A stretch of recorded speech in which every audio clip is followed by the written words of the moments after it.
분들하고 조금 다르죠. 원문이 좀 더 쉽게 느껴지죠. 좀 변형하고 도 있고 막 그래가지고요. 자, 75 위험부담이죠. 여러분 위험부담하고 제3자에 대한 계약은 매년 시험에 나왔다고 이렇게 얘기했죠. 자, 보시면요. 후발적 불능이죠. 후발적 불능은 유효이다 무효이다? 유효. 쌍방에게 책임 없는 사유. 이게 뭐죠? 다른 말로 이것은 뭐냐면 쌍방이 침해했다. 이것은 공용징수, 공용징수 또는 수용 또는요 제3자가 방화, 제3자가 방화 또는요 증거처럼 천재지변 이런 것이죠. 천재지변 이렇게 이런 것이 있죠. 그러니까 위험부담이죠. 이때 위험부담 무슨 위험부담이다? 채무자, 채무자 위험부담이다 이 말이죠. 그러면 쌍방이 잘못 없으니까요. 채무자는 갑은 채권자 을에게 대금을 청구할 수 있다 없다?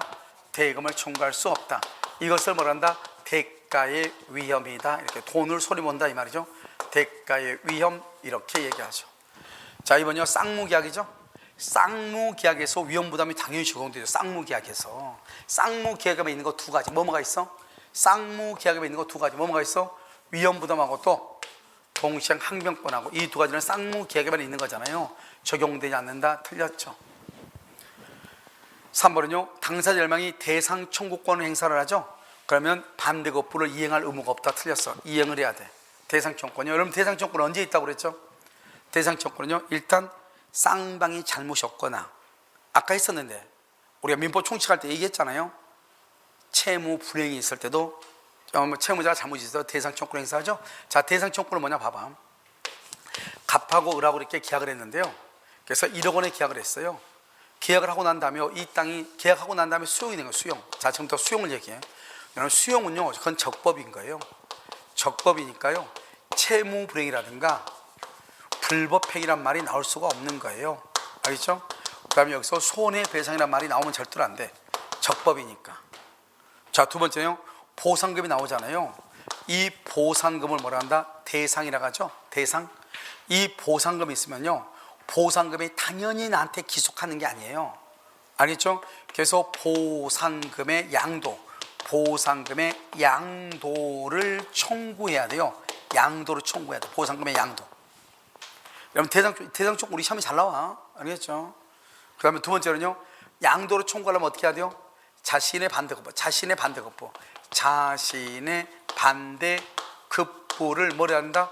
급부를 뭐라 해야 돼? 이행을 해야 돼. 이행. 반대급부를 이행하면서 양도를 청구해야 돼. 당연히 기속된다 그러면 안 돼. 당연히 그러면 안 돼. 그 다음에 여기서 중요한 것은 수용은요 쌍방이 잘못이 있어 없어? 쌍방이 잘못이 있어 없어? 없죠. 그래서 원칙적으로 갑은 을에게 대금을 청구할 수 있어요 없어요? 대금을 청구할 수가 없는 거예요. 왜? 수용은 을이 잘못한 게 아니잖아요. 을이 잘못한 거 아니죠? 그래서 이빨 넣었어요? 자요. 그래서 쌍방이 잘못이 없으니까요 갑은 을에게요 대금을 청구할 수가 있어요 없어요? 없어. 알겠죠? 없다 이 말이죠. 그래서 여러분 대상 청구를 할 때는 반대급부를 이행할 의무가 있어야 돼요. 무슨 말인지 알겠죠? 그 다음에 여러분 대상 청구권은 지금 뭐예요? 수용은 어느 누구도 잘못이 없는 거잖아요. 알겠죠? 그러니까 잘못이 없으니까 갑은 을한테 대금을 청구를 못하죠. 원래는 그걸 채무자 위험부담주라고 하는 거예요. 그 다음에 4번 당사자 쌍방의 책임 귀책 사유 없는 이행불능으로 이렇게 돼 있죠? 쌍방의 귀책 사유 없는 그랬죠? 그럼 이건 뭐예요? 뭐죠? 수용이라든가 제3자의 방화죠. 내 돈에 이미 지급받은 계약금을 뭐라 해야 돼요? 아까 방금 얘기했죠. 봐봐. 갑원들에게 대금을 청구할 수 없죠. 갑원들에게 대금을 청구를 못하니까 매도인이 이미 지급받은 계약금을 뭐라 해야 돼? 반환해야 돼. 반환. 그러면 을은요? 매수인은요? 반환을 할 수 있다? 청구할 수 있죠. 반환을 청구할 수 있다? 이렇게 하죠. 5번 매매계약 체결 후 천재지변 똑같죠? 천재지변이란 말이 무슨 말이에요? 체결 후 후발적이요 천재지변 쌍방이 잘못이 없죠. 그러면 채무불이행의 문제다. OX, X죠. 그럼 채무불이행은 뭐가 채무불이행이에요? 후발적으로. 누가? 채무자가 잘못을 해야 채무불이행이죠. 채무자가 잘못을 해야 채무불이행이죠. 천재지변은 채무불이행이다 아니다? 아니다. 그래서 천재지변은 채무불이행이 아니다 이런 말이에요. 채무불이행이 아니다 이런 말이에요. 그럼 이해됐나요? 알겠죠? 자, 그럼 정답이 몇 번이죠? 4번이요? 4번 맞아요? 오케이. 자, 72번은요 환매 특약이죠. 환매. 이게 이제 연속해서 30회하고 32하고 연속 2번 나왔죠. 알겠죠?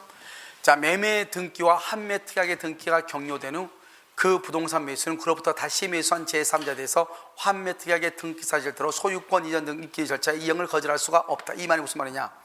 자, 봐봐요. 이 말을 잘 이해를 해야 돼. 이런 말은요, 읽으면서 이 말이 무슨 말인지 모르면 이해가 안 되면 끝이잖아요. 아무것도 아닌데요. 갑이요, 여기 을한테 팔죠. 을한테 팔면서 여기서 뭐라 하냐? 이, 일, 환매 특약은 항상 부기등기예요. 부기등기. 알겠죠? 그래서 갑이 환매 특약, 이렇게 환매 특약이 어떻게 한다? 동시에 하지, 다르게 하면 절대로 안 되죠. 자, 이런 상태에서요, 봐봐. 이 상태에서 환매 특약 등기가 되어 있는 상태에서 우리 이것을 병한테 3번 병한테 팔 수 있는가? 병한테 팔았어. 파고 나서요, 을은요, 환매 특약이 있으니까 등기를 거절할 수 있는가? 이 말이죠. 거절할 수 없다. 이 말이죠. 거절할 수 없다. 환매 특약이 있다고 해서 거절할 수 없다. 이 말이죠. 그래서 등기 절차 이행을 거절할 수 없다. 이 말이죠. 환매 기간을 정하면은 1년 한해서 연장, 웃기죠. 연장된다, 안 된다? 안 돼. 그럴싸하죠. 절대로 연장 안 돼. 매도인은 환매 기간 내죠. 환매 기간 내 환매의 의사를 표시하죠. 그는 그 환매 기간 권리취득에 등기를 하지 않아도 그 부동산을 가압류 집행한 가압류권자에 대해서 권리취득을 주장할 수 있다. 등기를 하지 않아도, 그럼 등기를 하지 않죠. 그럼 여기요, 가압류 집행, 가압류권자는 제3자죠. 여러분, 제3자와의 관계에서는 뭐가 가장 중요해요? 등기가 중요하다. 등기가 누가 포돼 있냐, 등기가. 알겠죠? 그래서 제3자한테는 주장할 수가 있다, 없다? 없다. 이러죠. 없다.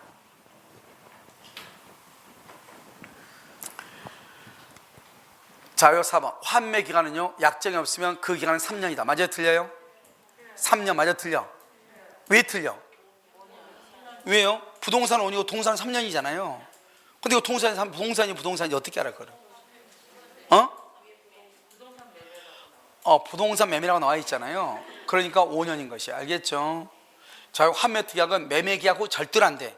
매매 계약 후 절대로 안 된다. 언제 한다? 매매 계약과 동시해야 돼. 동시에. 매매 계약 후 그러면 큰일 나. 가장 정답으로 많이 나온 게 매매 계약 후예요. 알겠죠? 자, 정답 몇 번이다? 1번이다. 1번. 알겠죠? 1번 이렇게. 3번 같은 건 좀 어렵죠? 알겠죠? 이렇게. 자, 73번. 건물 전세권하고 건물 임차권자 모두에게 인정되는 것, 이렇게 돼 있죠. 알겠죠? 임차권자하고 전세권자 모두에게 인정되는 것. 재밌는 말이죠. 유익비는 둘 다 인정돼. 알겠죠? 부속물은요, 건물 전세권자, 임차권자에게 인정될 수 있는 권리, 모든 거는 유익비 되고요. 그 다음에 부속물도 돼요. 전세권의 차임 증감청권 돼요. 필요비는 누구는 된다? 전세권은 돼, 안 돼? 전세권 안 돼. 누구는 돼? 임차인은 돼. 알겠죠? 임차인 되고요. 건물 임차권은 경매권이 있어, 없어? 건물 임차권자는 경매권이 없어요. 누구는 있고? 전세권은 있어. 전세권은 있고, 뭐는 없어? 임차권은 있어, 없어? 없어. 알겠죠? 없어. 그러니까 기억, 니은, 디귿만 돼. 기억, 니은, 디귿. 알겠죠? 기억, 니은, 디귿. 몇 번이다? 5번이죠. 5번. 알겠죠? 임차권은 경매권이 없어요. 알겠죠? 자, 74번. 임차인 갑이 임대인 을에게 지상물 매수죠? 자, 지상물 매수 지금부터 봐요. 자, 지상물 매수는요, 일단 임대차가 만료가 돼야 돼요. 지상물이 현존해야 돼. 그 다음에 채무 불이행이 없어야 돼요. 채무 불이행이 없을 때 누가요? 임차권 만료 당시 지상물의 소유자인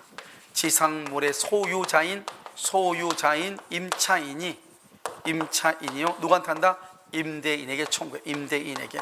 만약에 임차권이 대항력이 있다, 그러면요, 임대차가 끝났는데 토지의 소유자가 바뀐다, 그러면 양수인에게 말 수 있다, 청구할 수 있다. 그래서 기간이 만료되고 현존하고 뭐가 없어야 돼? 채무 불이행이 없어야 돼. 채무 불이행. 이렇게.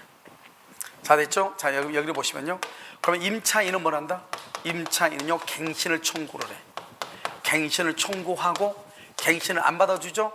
그럼 여기서 뭘 한다? 지상물 매수를 청구해. 지상물 매수를 청구한다, 이 말이죠? 이렇게. 지상물 매수 청구권, 이렇게. 근데 만약에 임대인이 뭘 한다?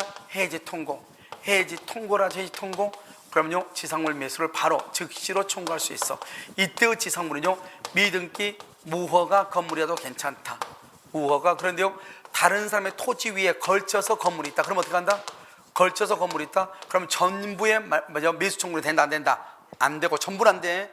이 사람이요, 여기 이 부분만 매수 청구해야지.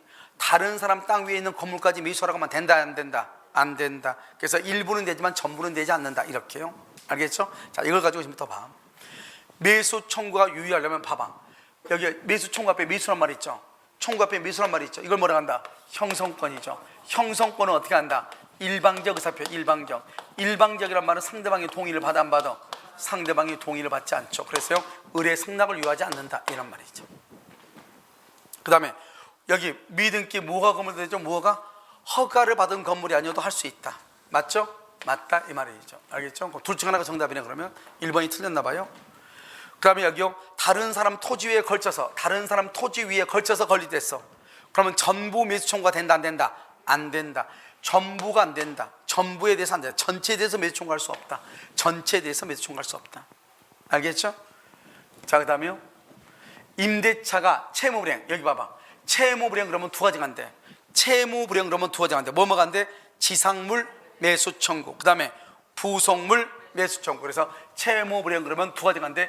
지상물 매수 청구하고 부속물 매수 청구하고 두 가지가 안 돼. 그 다음에 원래 갑은요, 어떻게 한다? 매수 청구권의 행사에 앞서서 뭘 한다? 매수 청구를 하기 전에 먼저 뭐를 청구해야 돼요? 갱신을 청구하고, 갱신이 안 되면 매수 청구하고. 근데 여기는요, 임대인이 해지 통고했단 말이 있어, 없어? 임대인 을이 해지 통고했단 말이 있냐고, 없냐고? 없죠. 해지 통고란 말이 없으니까 갱신을 먼저 청구하고, 안 해주면 지상물 매수를 청구해야 돼. 만약에 임대인이 해지 통고했단 말이 있죠? 그러면 갱신 청구할 필요가 있어, 없어? 없어. 그걸 조심해야 돼.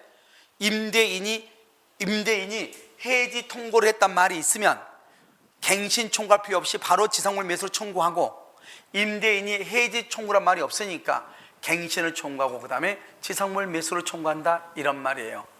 그럼 이해되셨나요? 오케이. 정답 몇 번? 1번. 자, 75번 부속물이죠. 자, 그럼 부속물 지금부터 봐. 자, 부속물 매수 청구죠. 자, 이때 부속물은 토지란데, 토지에는 정착을 시키는 공작물이죠. 공작물에 대해서 되고요. 그 다음에 뭐가 없어야 돼요? 전속기간이 종료가 돼야 되고요. 그 다음에 채무불이행이 있어야 돼, 없어야 돼? 없어야 되고요. 그 다음에 임대인의 뭐가 있어야 돼?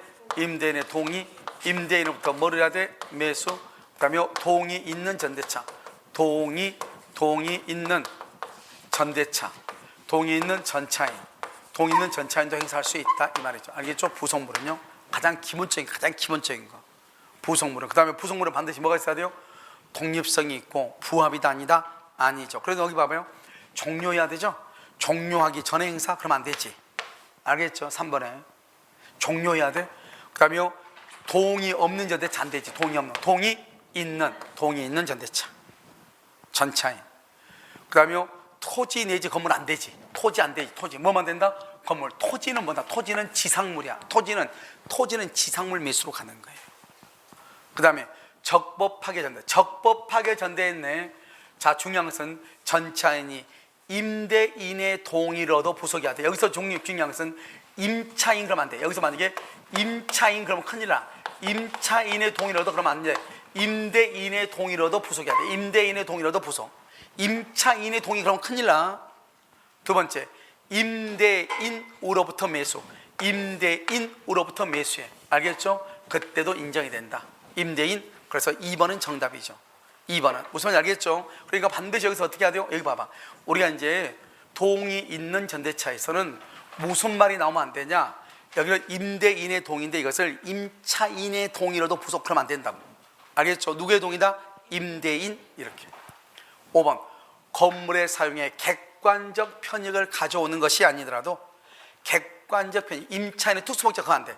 임차인의 특수목적 뭐죠?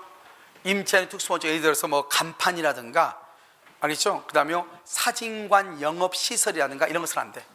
알겠죠? 간판이라든가 사진관 영업시설 된다, 안 된다? 안 된다. 특수목적 안 돼. 정답 몇 번? 몇 번? 2번이다, 이렇게. 자, 76번. 갑이 그 소유 엑소주택에 거주하려는 을과 전속기간 1년입니다. 주택이죠, 주택. 주택임대차 보호법이죠. 주택임대차 보호법 1번. 갑과 을은 2년에, 지금 몇 년에 있죠? 1년이죠, 1년.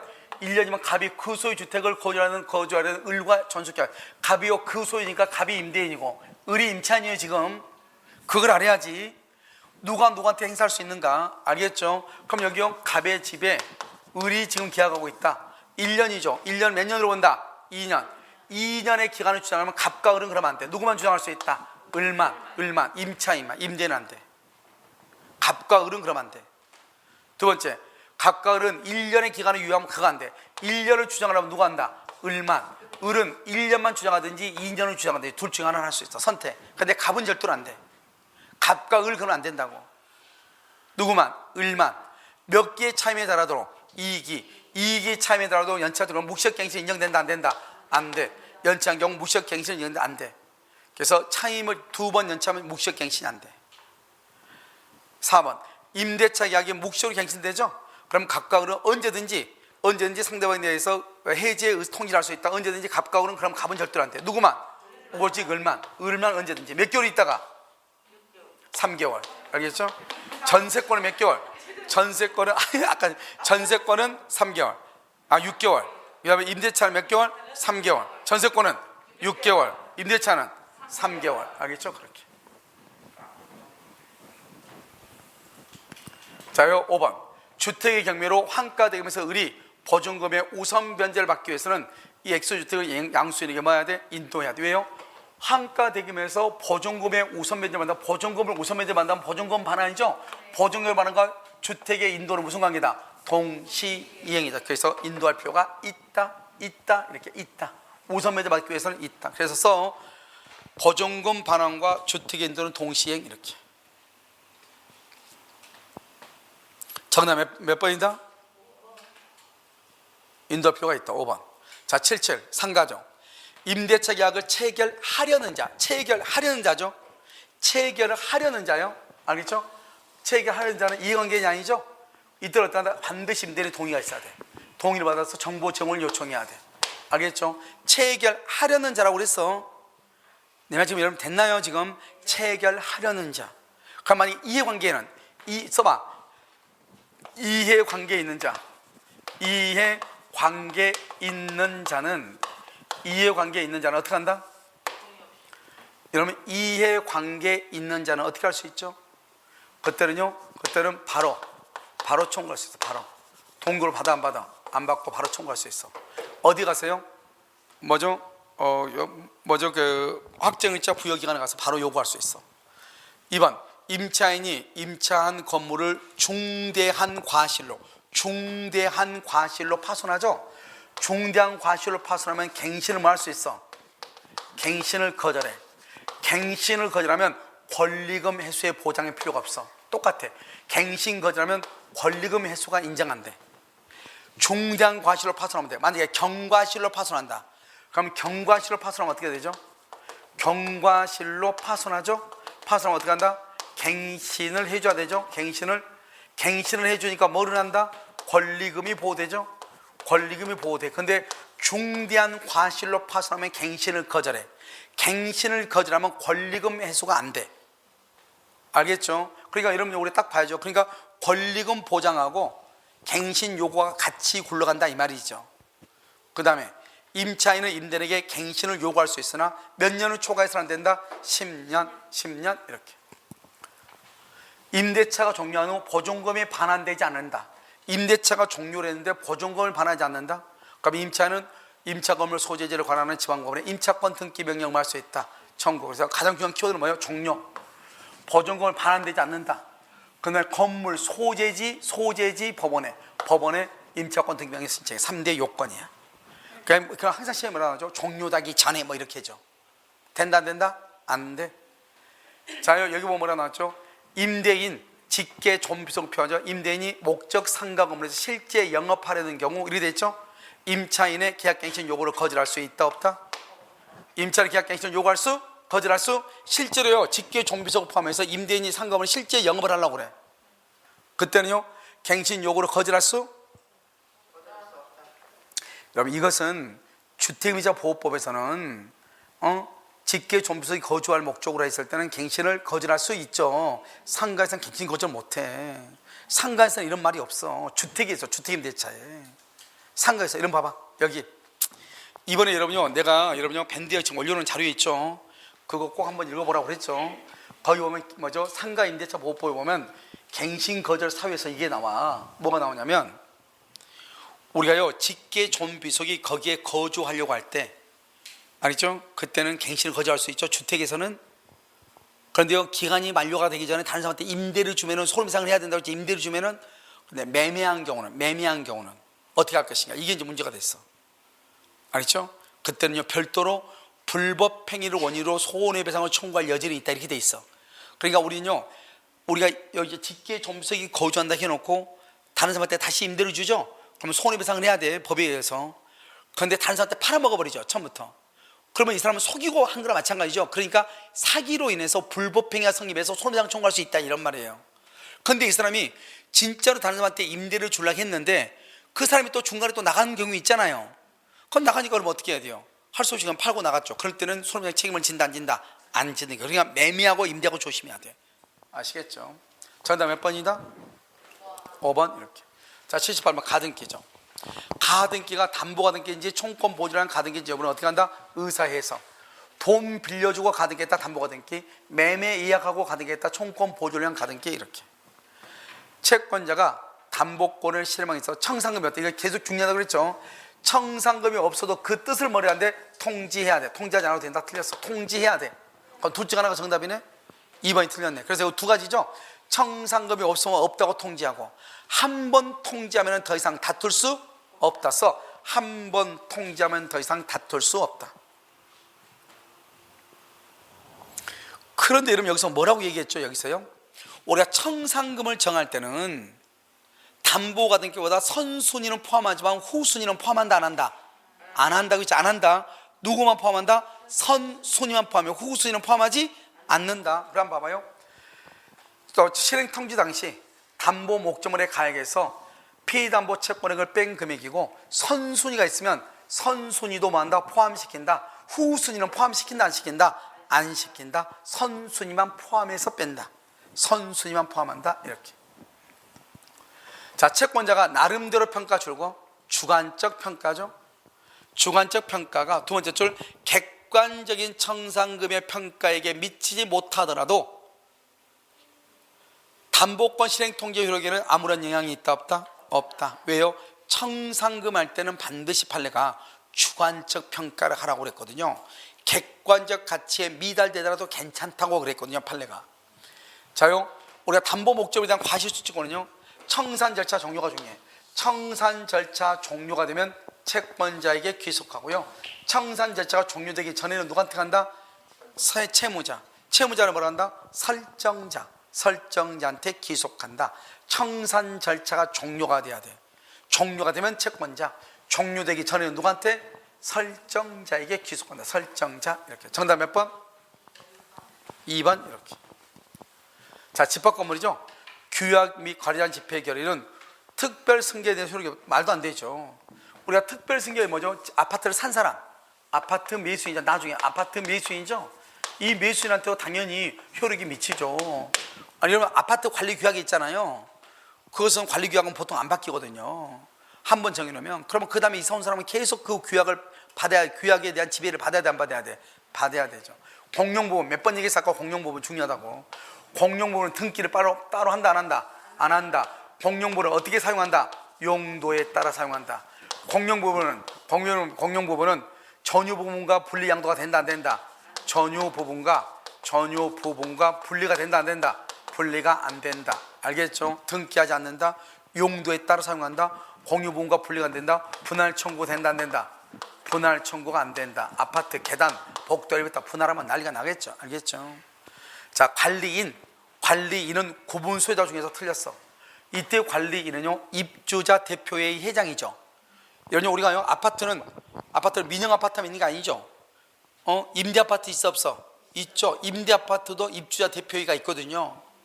그러니까요 반드시 구분 소유자 필요가 없는 거예요. 그런데 누구가 구분 소유자 중에 누구는 구분 소유자 중에서 해석을 하죠. 누구는 여러분요 뭐냐면 만약에 우리가요 이제 규약으로 관리위원회를 둘 수 있어. 관리위원회의 위원은 구분 소유자 중에서. 그런데 관리인은 반드시 구분 소유자일 필요가 있다 없다? 없다. 관리위원회 위원은 구분 소유자 중에서 관리인은 구분 소유자일 필요가 없다. 아시겠죠? 그래서 틀렸죠. 3번 재건축 기호는 얼마다? 5분의 4. 4분의 3이 아니고 얼마다? 5분의 4다. 5분의 4. 4번도 틀렸죠. 4번 알겠죠? 지금 정답 몇 번이죠? 2번이죠. 2번 이렇게. 자, 재건축 결의, 재건축 참가 여부를 반드시 어떻게 하냐? 불참자한테는 반드시 어떻게 하냐? 서면으로 촉구해. 그러니까 서면으로 촉구하는 거 우리 시험 딱 하나밖에 없어. 하나가 더 있긴 있는데 그건 시험이 안 나오니까. 재건축 만들기가 법정기가 몇 개월이냐? 2개월. 그래서 2개월 기간 내에 회답하지 않으면 참가를 거절한 것으로 봐. 참가를 거절한 것으로 보겠다. 알겠죠? 참가 거절 이렇게. 반드시 서면 촉구예요. 참가 거절이에요. 그 두 가지는 정확하게 알아야 돼. 정답 몇 번? 2번. 자, 마지막이요. 자, X부동산을 매수하고자 하는 갑은 을과 명의시당 약정을 하고 을 명의로 소유권 이전 등기를 하기로 했다. 소유권 이전 등기가 아니고요. 등기요, 등기. 알겠죠? 그 후 갑은 병의에서 그 소유 부동산을 매수하고, 잘 봐봐요. 자, 병이죠? 병이 매도인이죠. 매도인과 갑이죠? 갑이 누구죠? 매수인이죠. 갑하고 하고 계약을 하죠? 계약은 유효이다, 무효이다? 유효이죠. 알겠죠? 이거 신탁자죠? 신탁자가요. 누구하고? 을 수탁자고. 수탁자죠? 수탁자고요. 명의신탁을 하죠? 그럼 명의신탁은 유효이다, 무효이다? 무효이다. 무효니까 해지할 수 있다, 없다? 해지할 수 없다 이 말이죠. 그러면 이 수탁자 앞으로 등기하죠? 등기는 무효이다. 무효니까 이 사람은 소유자다 아니다? 소유자가 아니다. 결국 누가 소유자다? 갑이다 병이다. 갑이다 병이다. 병이 소유자다. 갑은 자기 앞으로 등기한 적이 없잖아요. 그럼 병이 소유자다 이 말이죠. 그래서 병이 이렇게 등기했는데 이 등기가 무효다 이 말이죠. 소유자가 아니고. 근데 이 의력을 정한테 처분하죠. 정은 뭘 보문하고? 선, 악을 보문하고 소유자고. 여기서 뭘 한다? 적극 가담한다. 적극 가담하면 유효이다, 무효이다? 무효이다. 그럼 이 을 앞으로 되는 등기가 무효니까 이 등기를 말소를 해야 되겠죠. 말소를 할 때는 병이 말소해야 돼요, 갑이 말소해야 돼요? 누가 등기를 말소해야 돼? 둘 다야. 갑은 그럼 병은 어떻게 해? 병은 소유자죠. 소유자니까 직접 말소를 해야 되고요. 갑은 소유자도 아니다. 소유자가 아니죠. 그래서 어떻게 한다? 갑을 대위해서 말소를 청구하는 거예요. 직접 말소 대위해서. 이것만 중요해. 아시겠죠? 그 다음 볼까요? 갑에게서 병으로 부동산을 매수하고 대금을 지급하고 병은 갑의 부탁에 따라 을 앞으로 이전 등기, 병은 을 앞으로 이전 등기, 등기는 무효이죠. 등기는 무효니까 여전히 누가 소유하다? 여러분 병이 여전히 소유자다. 소유자. 1번 갑을사의 명의상. 은 무효죠. 무효이다 이렇게. 그 다음에 갑은 을한테 등기 청구 안 되죠. 왜요? 갑은 현재 소유자다 아니다? 아니죠. 갑은 현재 소유자가 아니야. 그러니까 을을 상대로 등기를 청구를 못해요. 현재 소유자가 아니니까 등기를 구할 수 없다. 그런데 갑은 병을 상대로 갑은 소유권 이전 등기를 청구할 수가 있어요, 없어요? 없죠. 여기서는 갑을 병을 안 돼요. 왜? 갑이 소유자가 아니니까. 1번, 2번, 3번 다 틀렸어. 알겠죠? 그래서 등기를 청구할 수가 없다. 자, 4번은요. 4번은 갑은요 누구를 대해서? 병을 대해. 여기 갑은 병을 대위해서. 죄송해요. 여기 병. 갑이 갑을 대위할 수 없잖아요. 병을 대위해서 등기 말소를 할 수 있다. 청구할 수 있다. 맞죠? 대위해서 말소. 직접 말소 안 돼. 자기가 소유자가 아니니까. 병은 직접 말소 안 돼. 갑은 병을 대위해서. 그 다음에 5번은요. 갑과 을 간의 명의상 약정을 알고 있는 정 누구죠? 악이죠. 악의 정이죠. 정은 악이어도 무조건 뭘 한다? 소유권을 취득할 수 있다. 뭘 하면 안 된다? 적극 가담하면 안 돼. 적극 가담. 그래서 정은 소유권을 취득한다 그래야지. 취득하지 못한다 그러면 안 되지. 취득하지 못한 경우는 언제다? 적극 가담한 경우. 이렇게 적극 가담. 이게 바로요. 여러분요 그 기출문제 분석표로 봐봐. 기출문제 분석표로 보면 자, 주택임대차가요 봐봐. 주택임대차가 지금요 우리가요 30회 때는요 특별법에서 5문제밖에 안 나왔죠. 알겠죠? 그래서 다 문제씩 나왔으니까 아무 문제가 없는데 실명법이 중간 생략이 나왔죠. 그 다음에 31에는요 배우자가 하는 명의착이 났죠. 그 다음에 32에는 작년에는요 계약 명의착이 났어. 그럼 순서로 보면 올해는 뭐가 나올 차례죠? 중간 생략이 나올 차례죠. 아시겠죠? 그런데 만약에 어떤 일이 벌어질 수 있냐면 그 주택하고 상관없이 주택을 봐봐. 31하고 32하고. 저 주택은요, 사례형 문제가 두 문제 나왔죠. 31일 때는요, 두 문제가 나왔다 이 말이에요. 이 사례형이 두 문제. 그 다음에요, 저기요, 그 작년에는요, 한 문제는 일반으로 나오고 한 문제는 박스형으로 나왔어. 이해됐나요 지금? 그러니까 계속 두 문제 나왔잖아요. 올해는 그러면 올해는 부동산 실명법이 두 문제가 나올 차례다 이 말이죠. 순서적으로 보면은. 알겠죠? 그럼 만약에 실명법이 두 문제가 나오면 하나는 계약명시상, 하나는 중간생략형이에요. 그런데 만약에 실명법이 한 문제가 나온다 쳤을 때는 그래도 계약명시상이 훨씬 더 빈도가 높거든요. 그러니까 지금 계약명시상이 이제 우리가 32회를 풀어봐야 되는데요. 32회가 만약에 32회가 그냥 계약명시상이 매매로 인한 계약명시상이 있고 경매로 인한 명시상 두 가지가 있거든요. 계약명시상이 만약에 32회가 매매로 인한 계약명시상이 나왔다 한다면 경매로 인한 계약명시상이 나올 가능성이 또 있어요. 알겠죠? 그런데 논리적으로 순차적으로 보면 뭐가 나올 차례죠? 이제는 중간생략형이 한 문제가 나오면 중간생략형이 나올 차례고. 이해됐죠 지금? 그런데요 원래는요 명시상이 두 문제, 그 다음에 주택임대차에서 한 문제, 그러면 주택임대차에서 두 문제, 그 다음에 명시상에서 한 문제 이런 식으로 나왔었거든요 지금까지요. 그러니까 지금 최근에 지금 연속적으로 지금 2년 연속 뭐가 나왔죠? 주택임대차에서 두 문제가 나왔죠. 그래서 실명법에서 두 문제가 나올 가능성이 있다 이렇게 보시면 돼. 아시겠죠? 그러면 나머지는 한 문제씩인데 상가는요 연속해서 지금요 박스 사례형이 나왔어. 박스. 왜 그럴까? 상가는 뭐가 시험에 나올 수 있는 것이 딱 한정돼 있어. 아직 판례도 많지 않고. 알겠죠? 그래서 되도록 그냥 박스형으로 하면 골라넣기 하면 아무렇게나 할 수 있잖아요. 그래서 그 박스형으로 계속 지금 두 개가 나왔고요. 그 다음에 가등기담보법은 한 문제씩이고요. 그 다음에 집합권법도 계속 박스형이야. 그런데 집합권법은요 작년 재작년에 법조문이 바뀌었거든요. 바뀐 법조문이 아직 시험에 안 나왔어.